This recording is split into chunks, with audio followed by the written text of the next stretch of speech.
To critics in the West, he was the outdated caricature of an eccentric communist despot, repressive, privileged, and with a quirky hairdo to boot. But to many North Korean mourners who are grieving beside the body of their deceased leader Kim Jong Il as he lies in state, he was clearly something else. Kim Jong Il took over from his father, the hero-worshipped founder of North Korea, Kim Il-sung, in 1994. He survived the disintegration of the Soviet Union and a devastating famine that killed millions of his countrymen in the 1990s. Under his leadership, North Korea gained nuclear weapons, a credit that plays better in Pyongyang than in either Tokyo or Seoul. And now the hereditary baton is passed to a third generation, perhaps an even lesser-known quantity in the shape of his son, Kim Jong-un. While Kim Jong-il had many years to prepare for the handover of power to him, the great successor, as the new leader is called, has been something of a rush job. Now he has nuclear weapons and a massive standing army at his disposal, raising concerns about stability on the peninsula. The United States, China, Japan, South Korea, and other nations caution against stirring tensions.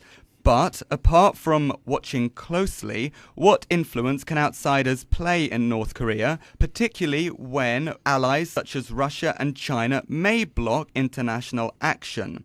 Is the new 20-something leader responsible, sensible, or even in control? And do we understand the reclusive nation well enough to make anything other than educated guesses? In the hope of answering some of these questions, we're hosting a debate in our London studios. I'm joined by some respected experts on the two Koreas. They are Ramon Pacheco from King's College London, Jim Hoare from the School of Oriental and African Studies and a former British envoy to Pyongyang, and over the phone from Russia by Pavel Leshakov, who runs the Korean program at Moscow State University.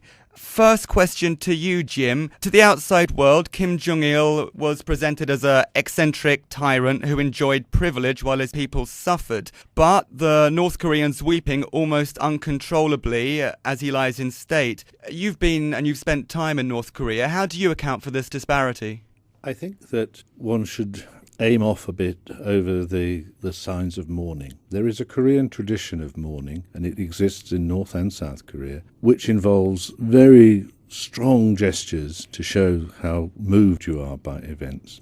And some of that is what we're seeing. But also, if you look carefully at what we're being shown, people waiting to move up to the centre stage, as it were, don't actually show quite as much in the way of paroxysms of grief. So we are seeing something that is a show. It is not, I think, brainwashing. I think it is how you react in a certain set of circumstances.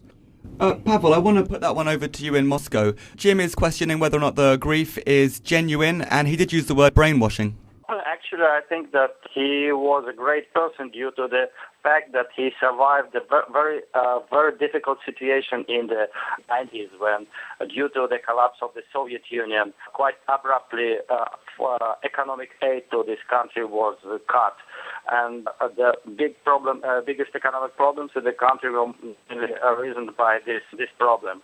The other point was the demonstration effect of Eastern Bloc collapse, and everybody was waiting for North Korea to follow. But in 3 years, North Korea emerged with missile tests and then nuclear weapons. So I think that he couldn't be Korean Gorbachev in his way. I just want to put that one over to Ramon. How do you relate to the displays of grief? And then possibly the comments that were coming from Pavel, which is about the surprise success, the ability of Kim Jong-il to maintain and hold power. On the issue of grief, I do agree with Jim. If you talk to refugees who were in North Korea in 1994, when Kim Il-sung, the father of Kim Jong-il, died, they said that they were expected to show public grief. This is what the regime expected from them and what the population expected from them. So this has very little to do with what they actually feel, which is very difficult to know unless you are inside North Korea and talking to North Koreans themselves. Jim, putting that one over to you. By one analysis, this totalitarian dynasty has steered North Korea through famine, economic stagnation and poverty, in many ways bad at delivering for its people. So how has it managed to survive for what is now a third generation? It's a very interesting and complex question.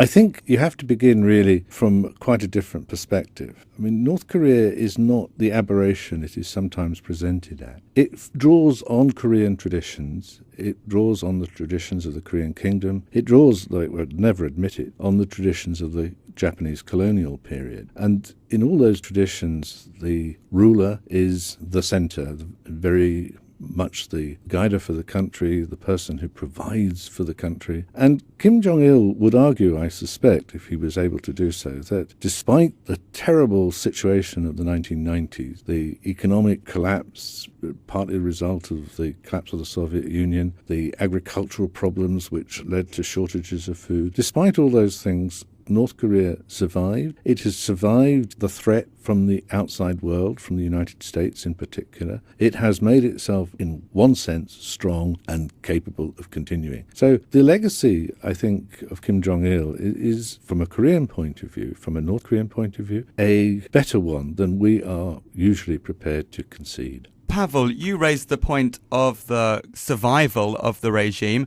How do you account for it? The basis for this survival was the army. That's why Kim Jong Il, while taking power from his father, he announced the so-called military first policy, Songun in Korean. And the situation is that he was on the key military positions for the whole period of time. And his first elevation of his son Kim Jong-un was also for military position of Daejeon, that's a 4-star general. Of course, that's not a good idea to sustain the society as a military camp in siege for decades, but there is no way for him to ensure the power. And I think the problem with the new leader will be that he will have to deal with the same problem. Ramon, much is made of Kim Jong-il's eccentricities. The luxury train, kidnapping of foreign filmmakers, chefs to service his needs, his passion for movies, indeed the James Bond series in particular. On the other side, less is made of what even American diplomats describe as a well-informed and astute man. How well do we understand a character who has mostly been lampooned in Western media? It is difficult to understand Kim Jong-il by anyone who is not from North Korea, from the closer circle of himself, of Kim Jong-il. But what it is true is that many American diplomats, Russian diplomats, Chinese diplomats who have interacted with Kim Jong-il, they all agree that this is a person who knew what he was doing. So he knew how he wanted North Korea to develop, or not develop, depending on your perspective, that's up to debate, but he actually knew what he was doing, not only in building the nuclear weapons program, but also in the composition of his regime, for example, who was picked to serve in a certain position, who was going to negotiate with the Americans, who was going to negotiate with the South Koreans, for example. So what we do see is that it is true that he has been lampooned, but I guess you could say the same about any other dictator anywhere else in the world. They have their eccentricities. But when it comes to actually defending his country, at least defending his regime, he has been very clever at playing the different powers against each other, which actually shows that, at least in foreign policy affairs, he was quite astute. Jim, you've had the opportunity to spend some years in Pyongyang, but did you have an opportunity to meet the dear leader?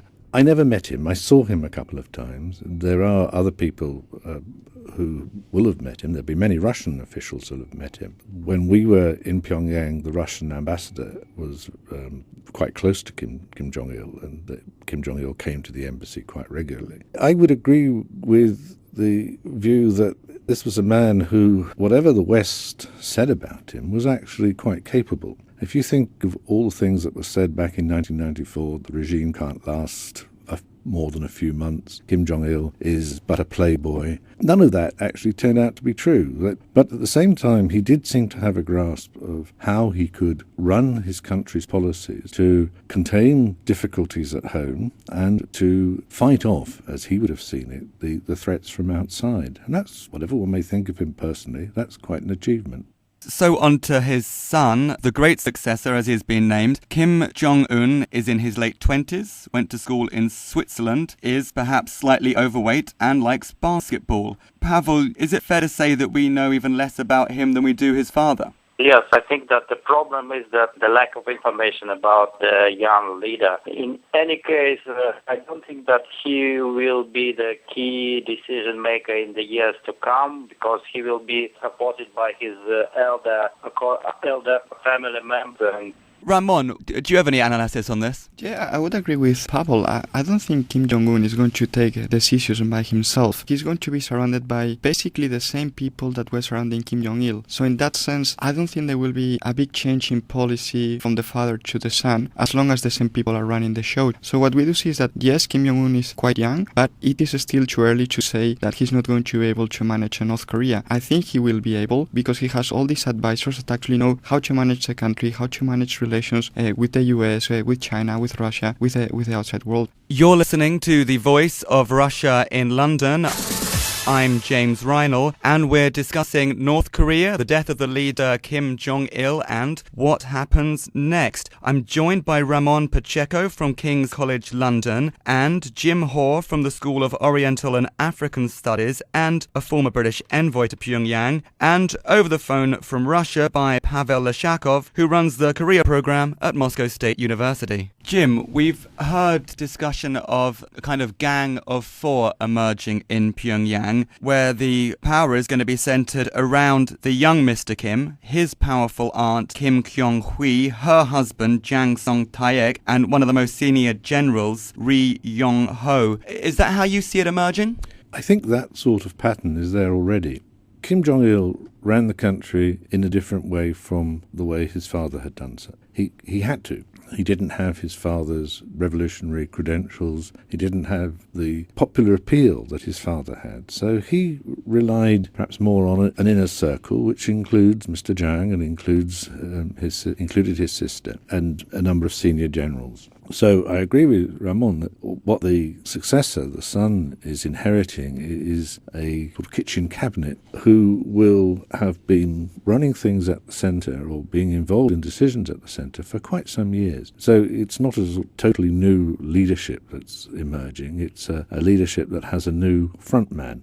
Eventually, of course, he might be sidelined, or he might assert his own position and become much more of the top man than I think he's going to be at first. And then maybe you might see some policy changes.